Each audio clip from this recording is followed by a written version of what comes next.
అమరావతి మీద జగన్ నిన్న వాస్తవంగా రాయలసీమ ఎత్తిపోతల పథకం మీద మాట్లాడాక వస్తున్నప్పుడు నేషనల్ మీడియా వాళ్ళు రైట్ చేసినటువంటి పాయింట్ సందర్భంలో ఒక క్యాజువల్ కామెంట్ చేశాడు. ఇట్లా కోట్ల రూపాయలు దానికి ఖర్చు అవుతున్నాయి, 2 లక్షల కోట్లు అవుతుంది ఓవరాల్గా ఎక్కడి నుంచి అన్నటువంటి దాంతో అమరావతిని జగన్ నాశనం చేస్తున్నారు, అతను రాక్షసుడు, ఇతను లాంటి రాష్ట్రం నుంచి బహిష్కరించాలి, తరిమి కొట్టాలు అంటూ వరుసగా అటు అంటే రాయలసీమ ఎత్తిపోతల పథకం చర్చ పక్కకి వెళ్ళిపోయింది, అమరావతి మీద చర్చ ముందుకు వచ్చింది.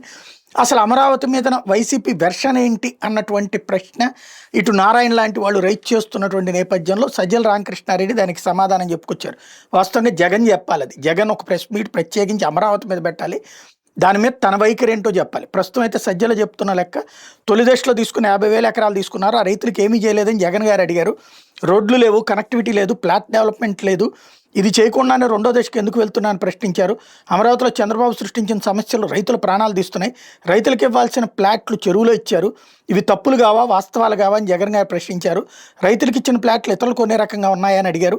ప్లాట్లు డెవలప్ చేయకపోతే ఎవరు కొంటారు, అమరావతి రైతుల గోడుని జగన్ గారు ప్రశ్నించారు. మొదటి దఫా రైతుల సంగతి తేల్చకుండా రెండో పూలింగ్ రైతులకు భ్రమంలో పెట్టే హామీలు ఇస్తున్నారు. చంద్రబాబు గత 5 ఏళ్ల కాలంలో పెట్టింది కేవలం 5,000 కోట్లే, మొదటి దఫా డెవలప్మెంట్ చేయాలంటే 1,00,000 కోట్లు అవుతుంది, ఈ ఫేజ్లో పోతే ప్రాజెక్ట్ ఎప్పటికయ్యేది అనే ప్రశ్న జగన్ గారు లేవనెత్తారు. దీంతోపాటు అమరావతి చుట్టూ పూర్తి స్కామ్లు ఉన్నాయి. ఇప్పటికే చంద్రబాబు అమరావతి పేరు మీద దాదాపు 40,000 కోట్లకి పైబడి అప్పులు తెస్తున్నారు. తెచ్చినప్పుడు కూడా ప్రయారిటీ పనుల మీద ఖర్చు పెట్టడం లేదు, రైతుల సమస్యలు తెచ్చకుండా నానా రకాలుగా ఖర్చు పెడుతున్నారు. 50 లక్షల చదరపడుగులు సచివాలయం అవసరమా? తెలంగాణలో సుమారు 10 లక్షల చదరపడుగుల్లో కొత్త సచివాలయం వచ్చింది. అమరావతిలో చదరపడుగుకి 10,000 పైబడి ఖర్చు చేస్తున్నారు, రాష్ట్ర ఖజానాన్ని కొల్లగొడుతున్నారు. కొత్త పార్లమెంట్ భవనం సుమారు 7 లక్షల చదరపడుగుల్లో ఉంది, ఇప్పుడు ఇక్కడ 11 లక్షల చదరపడుగుల్లో కడతామంటున్నారు. మొబిలైజేషన్ అడ్వాన్సులు ఇచ్చి కమిషన్లు నొక్కేస్తున్నారు. అమరావతి ముంపుకు గురి కాకుండా లిఫ్టుల కోసం 1,000 కోట్లు ఖర్చు చేస్తున్నారు. చివరికి అమరావతి పేరు మీద చేస్తున్న ఖర్చు ఎక్కడికి పోతుందో అర్థం కావడం లేదు. ప్రధాన భాగస్వాములైన రైతుల సమస్యలు ఎప్పటికీ తీరలేదు. అమరావతిలో రైతులు టాప్ ప్రయారిటీ. ఈ ప్రశ్నలు జగన్ గారు లేవనెత్తితే కుక్కల మాదిరి గారి జగన్ గారి మీద విరుచుకుపడ్డారు. రాయలసీమ లిఫ్ట్ అంశాన్ని పక్కకి నెట్టేసేందుకు నానా వక్రీకరణలకు పాల్పడ్డారు.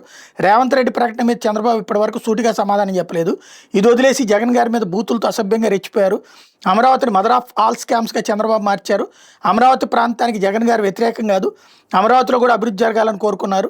2019 ఎన్నికలకు ముందే జగన్ గారు ఈ ప్రాంతంలో ఇల్లు పార్టీ కార్యాలయం కట్టారు. అమరావతి రాజధాని అన్న తర్వాత ఆయన ఇక్కడే నివాసం ఉన్నారు.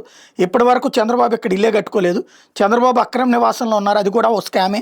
ఇద్దరు నాయకుల్లో ఎవరు నిజాయితీగా ఉన్నారో ప్రజలకు ఇట్టే కనిపిస్తుంది. అభివృద్ధి వికేంద్రీకరణ అంశం వచ్చినప్పుడు కూడా అమరావతిని జగన్ గారు తక్కువ చేసి చూడలేదు. కానీ అమరావతి ప్రాంతానికి జగన్ గారు వ్యతిరేకాన్ని ముద్ర వేయడానికి చంద్రబాబు ప్రతిపక్ష నేతగా ఆ ప్రశ్నలకు అడిగితే కుక్కల మాదిరిగా జగన్ పై విరుచుకుపడుతున్నారు. కానీ అమరావతి విషయంలో ఎదురవుతున్నటువంటి ప్రశ్నల నుంచి చంద్రబాబు తప్పించుకోలేడు. తెచ్చినప్పులన్నీ ఎక్కడికి పోతున్నాయో తెలియడం లేదు. అమరావతిలో 3-4 కంపెనీలకే పనులన్నీ వెళ్తున్నాయి. గతంలో నమోదైన ఐటీ కేసును ఎదుర్కొంటున్న చంద్రబాబు ఇప్పుడు అదే కంపెనీలకు పనులు కట్టబెడుతున్నాడు. అన్ని పనులు 4% ఎక్సెస్కి ఇస్తున్నాడు. రైతులకు రిటర్నబుల్ ప్లాట్లు చెరువుల్లో ఇచ్చారన్నది వాస్తవం కాదా?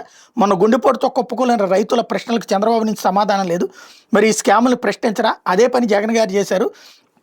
రాజధాని ఎంపిక సమయంలోనే ప్రభుత్వ భూమి ఉన్న చోట రాష్ట్రాన్ని ఆర్థికంగా భారం కాని విధంగా అని జగన్ గారు చెప్పారు. 10 ఏళ్ళు హైదరాబాద్లో ఉండే అవకాశం ఉన్న ఎందుకు వదిలిపెట్టి పారిపోయి ఇచ్చారు?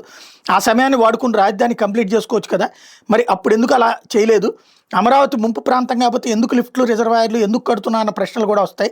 ఈ నేపథ్యంలో విజయవాడ గుంటూరు మధ్య పెడితే మొత్తం ఏరియా డెవలప్ అవుతుందని జగన్ గారు సూచించారు. రాష్ట్రానికి పెద్ద భారం ఉండదని సూచించారు. అమరావతి సహజంగా ఎదుగుతుందని చెప్పారు. చంద్రబాబు హైదరాబాద్ నుండి పారిపోయేస్తే మొత్తం అధికారులు సిబ్బంది రాలేదా? అదే విషయం చంద్రబాబు చెప్పారు. ఎక్కడ పరిపాలనా కేంద్రం ఉండాలన్నది రాష్ట్రం ఇష్టం. వాస్తవిక దృక్పథంతో చూస్తూ వచ్చే ప్రశ్నలకు చంద్రబాబు సమాధానం చెప్పాల్సిన అవసరం ఉంది. జగన్ గారు అన్నమాట అదే. చంద్రబాబు తన ఇంటికి సుమారు 7,500 రూపాయలకి గజం కొన్నారు. మరి ఈ రేటుకి భూములు అమ్మితే ఆ డబ్బు అమరావతికి సరిపోతుందా? ఈ రేటు అబద్ధమైతే వాస్తవ ధరకు ఎంత కొన్నారు? ప్రజలను దృష్టిలో పెట్టుకుని అడిగే ప్రశ్నలు నానా రకాలుగా డైవర్ట్ చేస్తున్నారు అన్నటువంటి పాయింట్ మాట్లాడుకొచ్చారు.